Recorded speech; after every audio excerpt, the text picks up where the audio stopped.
Hello there, everyone. If you're just joining us, I'm just going to do a quick little sound check to make sure that we can hear Camilla and Hello. myself.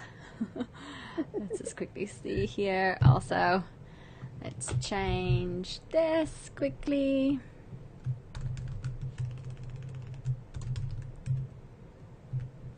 One L, right, Camilla? One What? L, right? Two Yeah. L's? Yay. All right. Hold up. Perfect. There we go. Perfect. All right, everyone. So, welcome. I am here with Camilla, and she is a marketing guru. I'm going to actually throw it to Camilla to give us a little bit more information about exactly what you do and your business, your company. I'd love to have the audience learn more about who you are, who you serve, and then we'll dive into today's topic. Yeah, sounds good. Thanks so much for having me. My name is Camila Gornia, and I am a marketing strategist and a business coach. My company is called Heart Behind Hustle, and we really focus on supporting impact-driven entrepreneurs that are heart-fueled and doing this because they're passionate about the work, and basically show them and guide them through how to show up as authorities, how to actually make a difference in the world through their business, because it doesn't matter if you're excited about your business, if no one knows you exist, then you're not working with any clients. So we have to make sure that your enrollment and your marketing is aligned and it actually works for you and supports you in being consistent with it. So that's really, really important. And I also have a small boutique agency as well, where we do Facebook ads and LinkedIn lead generation. So. Oh my word, that's such a mouthful. I love everything that you're doing. And I love that you just said there, like, we help you to stay consistent with it. Because I think this is where a lot of entrepreneurs get tripped up. They're like, but what do you mean? I'm working at my business and in my business every single day and nothing is happening. And I think this is, where it's important to remember that you have to do the same thing, say the same words, do the same methods, tweak them obviously, but you have to consistently do that same thing over and over and over and over again. I think there's a lot of like, oh, I'm going to take this magic bullet and try and see whether this works. And then it's like, oh, that doesn't work. You like tried for a couple of days and then you're like, it's not working. I'm going to go for the next thing. And I love that you just said that, like, your company actually help people to stay consistent. And I think consistent in your marketing is so valuable and important for you to grow your business. So speaking along those lines, when you think about an aligned entrepreneur, what does that mean for you? Well, this actually goes back to what we were talking about with consistency. So I really see that alignment piece really plays a part in marketing because, there's no shortage of people talking about marketing and how to grow and strategies and all these different things. And I think for a lot of people who haven't found their aligned way of showing up in marketing, they might fall into that shiny object syndrome where they're like, okay, well, this person is saying I need to do this. I'm going to try this for a week or two. And then it doesn't necessarily create the results that they're looking for. So they jump ship and go to somebody else and kind of going in that cycle of, just jumping from one place to another. And that creates a lot of frustration. And the reason why this happens is because they're not really tuning into what they need to do in order to commit to the thing, commit to the actual showing up in a way that is going to be consistent and is going to be aligned and feel right for them. So now when I say feel right,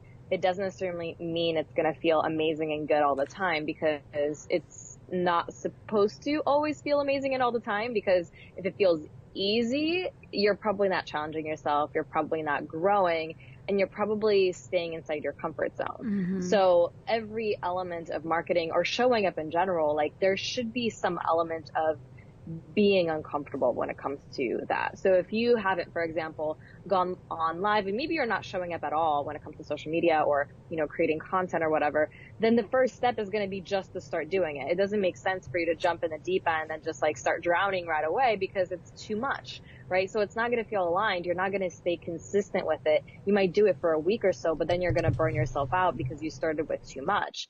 Now, if you just started little by little, maybe I was talking to a new client the other day, actually yesterday, and we are talking about how she feels really resistant to showing up and creating content, because she's more of a curator. She's not the person that's like wants to be seen as the authority within her space, because even though she's very knowledgeable in different areas, that's just not her vision. She wants to be the curator of bringing people together. So for her, sharing content and sharing like her, philosophies and things like that is just not right for her at this moment. But visibility is still really important and marketing is still really important. So how do we get her to do that? Now, she was listening to all these other people. They're like, do free challenges, do lives. And these are all effective strategies. But if they're not aligned with who you are and what your vision is and where you are right now in your business, you can actually burn yourself out. So what we needed for her to do is to start connecting with other influencers and being the curator and being the host of like having a podcast. So that's what she's going to step into, because it's not going to put her in a spotlight of, hey, now I'm going to share all these things that I know. It's more like, okay, now I'm going to bring all these people together and it's going to support her with the type of business she wants to have. So I think that the alignment piece is so important, because it's really, really listening to, what kind of business do you want to have? What is your vision, and how is your marketing going to serve you and support your audience that you want to get around you, right? Every single person is different, and not just when it comes to branding or offers, but like business model and what can you actually feel excited about doing every day? What's going to give you life versus drain you? So being clear about these things, and then working with a coach or an expert or like taking a course, whatever, taking into consideration everything that you're learning and really tapping into yourself. Is this actually going to challenge you and help me move forward towards the direction that I want to go? Or is this going to detract me because I'm just following this shiny object that's supposed to be this like quick fix or whatever? Because we all fall into that. We all wish we were successful yesterday. It's not like, I think everybody wants to like hit the lotto and then win, but at the same time, we have to feel grounded in the activities that we're doing that are actually pushing us forward. So you're muted. There we go. Thank you. I really do love what you just said there, because I work with a lot of entrepreneurs myself where they get lost in like, and I think it's easy to do because there's so much noise out there. There's so many business tips and business advice and, things that can distract you and can make you doubt yourself and what you're actually wanting to achieve. So important to really connect to that vision, your mission, what your gut's actually telling you to do. And I think a lot of that goes for mindset, right? Like this is all a mindset. And I loved also where you said earlier about, if it's feeling too easy, you're not challenging yourself enough. And I think that's where everyone makes a mistake. Like they think entrepreneurship is going to be you showing up every day doing what you love. And because you're doing what you love, it's going to feel easy. Where I'm actually going to argue that when you are an entrepreneur, you are going to feel out of your depth. What the hell am I doing? And on that edge all of the time, which then makes it so important for you to continue to work on your vision and take action in alignment with that vision. Now, for 2019, what would you say are some really key things that we have to remember if you're a content creator? This is a good topic. This is something I actually shared at my event just a few weeks ago. So there's a couple things that I really see being essential when it comes to 2019 and showing up as an authority in content creation. So the first piece is storytelling. So this is actually one that is a little bit more challenging for me because I'm a born strategist. I'll focus on my clients. I'll talk about what they need to do, like the action steps, all that stuff. It's just how I operate. But moving into the just natural, I've never been like a natural storyteller where I just like paint the picture and like all that stuff, even though I'm a very creative person.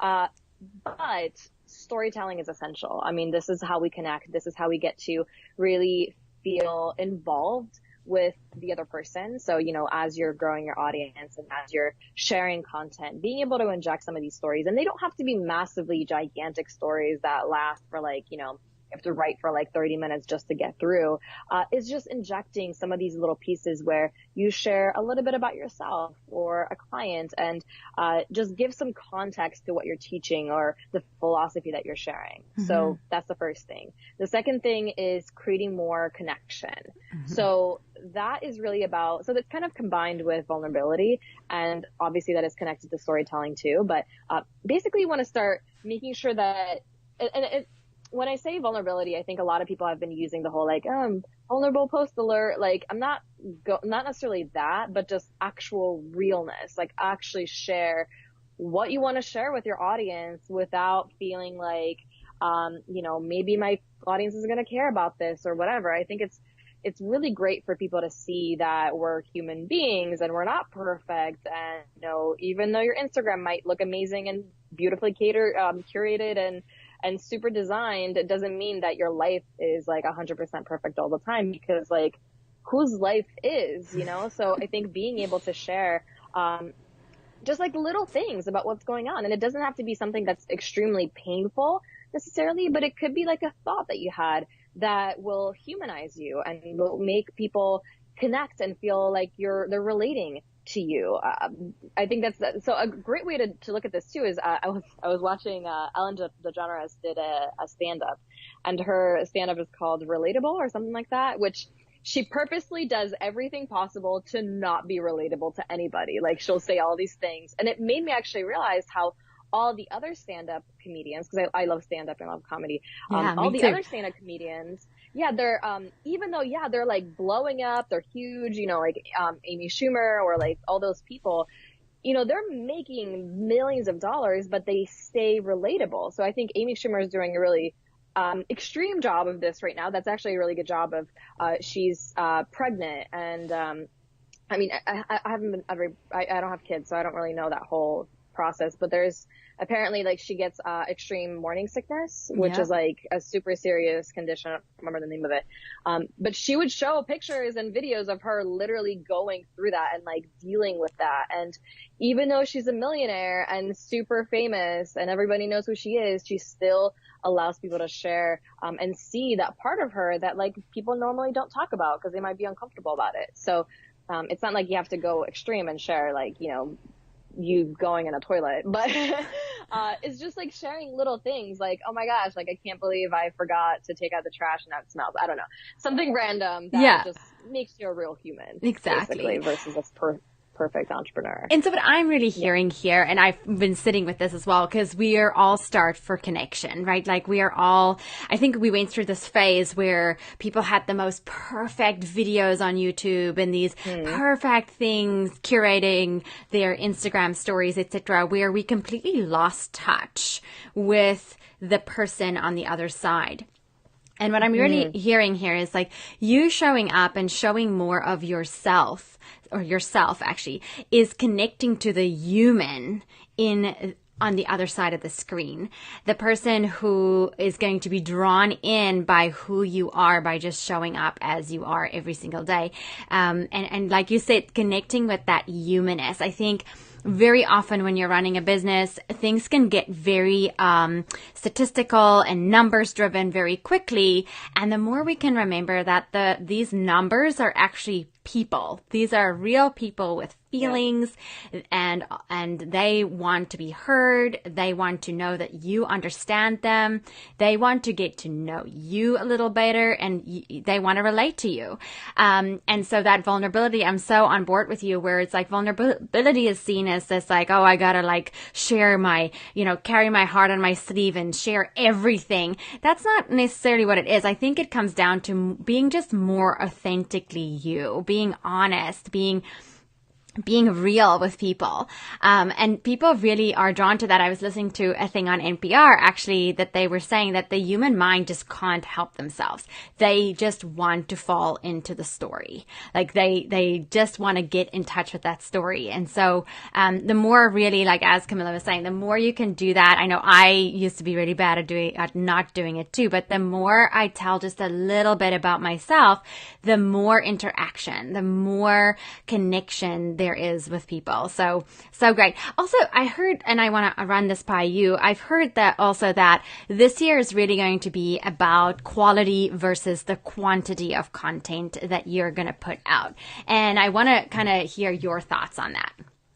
Well, it depends on where you're coming from, right? So for somebody that isn't posting anything, just starting to post and being consistent with it is going to be more important. As long, I mean, there always has to be quality, right? So just posting like meaning, like, I don't know, just on some random quotes with nothing really of value, stated there in the caption. Like I'm thinking of Instagram right now, or, whatever. Like that hasn't worked for years, so I don't think that's anything new. I think anytime I get on the phone with somebody that's like newer to their business and they're like, well, I don't know why things aren't working. I'm posting on my Facebook page and I'll go on there and it's just like these quotes or these like pictures with like really nothing of substance stated there. I mean, you're posting to nobody because it's your audience that doesn't exist yet. So it's like no one's seeing it anyways.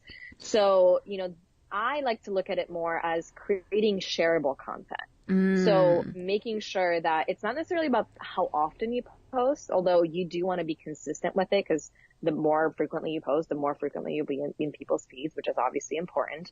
But making sure, the quality is there. But a lot of times the length of a post doesn't necessarily equal like longer equals more quality or more value. I'm going to tell you right now, like people who put like these I'm like, put it in a blog, give me like the highlight and put it in a blog because I never read that. Right. So sorry, I interrupted you, but I do want to kind of like, to me, I'm like, I'm not reading all of this on Instagram. I'm here for 15 seconds. So it's like True. Some people do. And I think it's important, like you can definitely repurpose and like take these pieces out and make them make shorter ones and all that kind of stuff. But the biggest key here is like, and this is something that I teach my clients, is like creating your movement message. So like being able to really clarify your philosophies and your ways of looking at things and your opinions, what you stand for, what you stand against, and creating content that becomes shareable, that has these triggers that get people to actually tell other friends about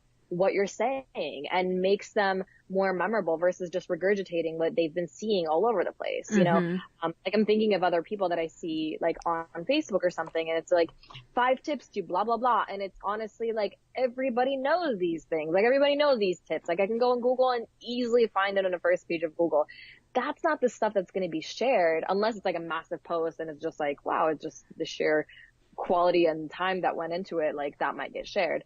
But if it's, especially on social media, like you have to say things that are actually going to be different and they're going to evoke some kind of reaction for people. So that's how I see quality, versus anything else. It's that reaction evoking movement message instead. I love that. And I'll be honest, like I used to be the vanilla sharer. It took me a very long time to actually, if you don't know me that well, if you're new to me, maybe you've started to see more of that in the recent years or so, but I would show up very vanilla because you have that fear of like someone's going to disagree with me or someone's not going to like what I have to say. But actually that is what you want, because that is how people connect with you, how you get shareable content, how you start conversations. And I think it's important also, if you're new to this, to even if someone doesn't agree with you, it opens up the connection to start a dialogue and a conversation, which again then pulls people into the humanness and the connection that they're going to feel to you. So I totally love that you just shared that with us. So it's talking along these lines of quality versus quantity. If someone is suffering from oh my God, what are other people going to think about me? What is your number one thing that you say to them to get them over that? Stop thinking about yourself so much. Like, honestly, because it's such a self-focused thought. Honestly, people don't care about you as much as you think they do. Like, they just don't. Because they all care about themselves. We all care about ourselves, right? So if you think that someone's going to sit there and, spend 10 minutes thinking about how X or Y or Z you are, like, sorry to break it to you, but they're actually thinking about themselves the entire time. So, exactly. Whenever somebody has a poor reaction or like a negative reaction to something you're posting, it actually is a reflection of how they feel about themselves, or it's triggering something about, within themselves, or it's contradictory to what they believe in, but it still comes back down to them. It's not about you necessarily, right? So, I think the biggest key is just to like know that it's really not about you, unless you're being like an a-hole on purpose, Yeah. and you're just saying things just to ruffle feathers just for the sake of that. Like, I'm not a big fan of being polarizing just for the sake of being polarizing. No. I believe in standing for what you believe in, and that's different because you're not going to waver when it comes to that stuff, right? So, yeah, just like as soon as you get to realize that nothing that people say out there actually has to do with you, it has to do with them, it's going to feel a lot better for you to actually share. And you have amazing like things that you want to share with the world, because if you didn't, you wouldn't be like watching this probably or listening to this right now. So you have a message to share, you want to serve people, you want to help more clients, and you want to like get out there and actually make an impact. And the only way to do that is to actually start and actually share your wisdom and your knowledge with people, because the longer you hold it inside of you, the longer these people out there are still scrambling, trying to figure out what to do, and are staying in pain because you are the solution to their problems. And it's selfish to keep it inside of you when you could be helping so many more people actually overcome their challenges and create transformation and create the life that they want. So yeah, stop being selfish and help these damn people already. Exactly. Number one, stop being selfish. And number two, I think what's also important to add here is like, definitely like it's not about you. Stop making it about you. It's about the client that you want to help. And yes, you're robbing them if you're not sharing your message. I think the other thing is that we have to realize that we are not going to show up perfect from the beginning. This is something you're never going to be perfect. Full stop. Yeah. Right there. Don't even have to say anything more. But you're never going to be perfect at it. It's never going to be like the best thing. You're going to try, obviously. You're going to have the intentions to make it the best thing that you can make it. But I think the longer you wait to start to share your message, the longer it's going to take you to really hone in, to really niche down, to really start to get good at it, right? Because the more you do, the more it informs what you need to do, the better you get at it, and the more the snowball effect starts to build. Like, nobody started with 1 million followers. They all started with 1. And so just practicing and practicing, I can honestly say with myself, I know for my message to my clients, the more they do, it's just you just get better, you just get more confident, all of those things start to happen. So know that you're never going to feel like that at day one. And there's nothing wrong with you for feeling that way. But know that there's this saying out there in the business world, like, you are an overnight success, 10 years in the making. So the longer you hold back, the longer you're prolonging, right? So anything else that we need to know that you wanted to share with us, Camilla, before we wrap it up? Yeah, I mean, I just wanted to piggyback on what you said with like, it's going to take longer the longer you wait. I actually emailed my list yesterday because I'm writing a book. And, yay! Congratulations. Thanks. Yeah. So I emailed my list, and this is where I was bringing in more of this vulnerability that isn't necessarily like, here's my heart on a sleeve. It's I basically share that I'm writing a book, but it's not the book that I know is hidden inside of me that's like meant to be born at some point. I've actually tried writing that book 3 times. And each time I was like, it's not quite clear. It's not quite ready. It's not quite whatever. But I know I want to have several books written. I know I want to be an author. I know I want to do all these things. So now if I waited until my idea was fully complete and super clear and all that stuff, like I'll probably waiting for a very long time because it's just not ready yet. Like, I'm 29. This book is probably going to be born when I'm 40. Like, if I'm being 100% honest, because of what it's about. It's not even about marketing.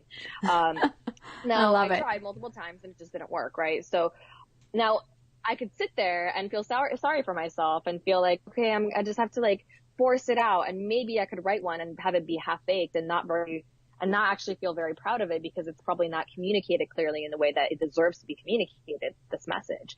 But what I could do and what I started doing, being like, okay, well, what can I talk about now? Right? What is something that I feel comfortable talking about right now that I know I can crush at, and I normally would talk about it for ages with my clients? Why don't I just start writing on that? Because it's not like I'm an amazing writer. Like, I don't love writing. I'm okay at it. It's all right. But why don't I just start doing this? Why don't I just start writing this book? So I started writing a book about enrollment and marketing, like how to enroll clients, the heart fueled way. And it's just pouring out of me because it's easy and it feels great. And it's something I would normally want to talk about for ages anyways. And the cool thing about this too is that my writing skills are getting better because I'm not a natural writer. And by the time I'm ready to write this amazing book, when I'm, 30 something or 40, I'm probably going to be a bomb writer. I'm going to probably crush it at writing because I've already been writing books for years at that point, hopefully. And I'll feel more confident. I feel like I'll be able to communicate my message even better.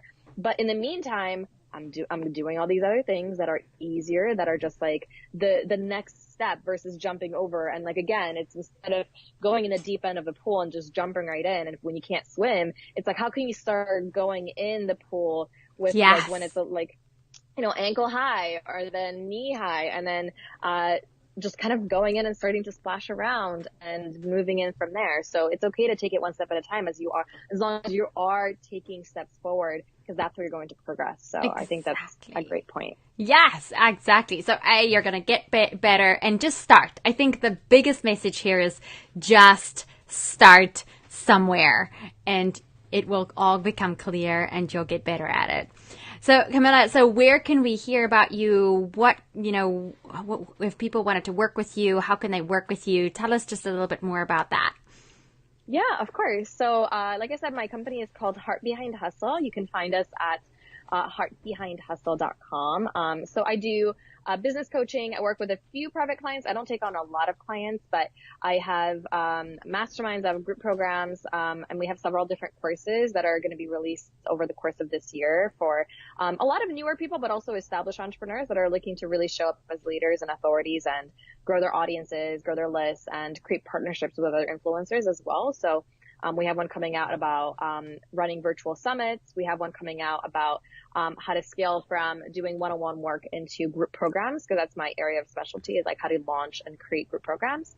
And yeah, I have this book coming out sometime in the next few months, and I actually have a free chapter that people can download, and it will give you some really great look at sales, because it's basically going to be breaking a lot of the misconceptions people have around sales and enrollment, and how to actually do it in a way that feels aligned and heart fueled and makes the whole process of enrolling clients just feel like way better. So is it okay if I share where people can get that? Of course. That's Awesome. that's what we want you to do. Share away. Perfect. Yeah. So if you go to heartbehindhustle.com/enrollment flow, you can download the excerpt from the book, and it's like the first two chapters, I believe.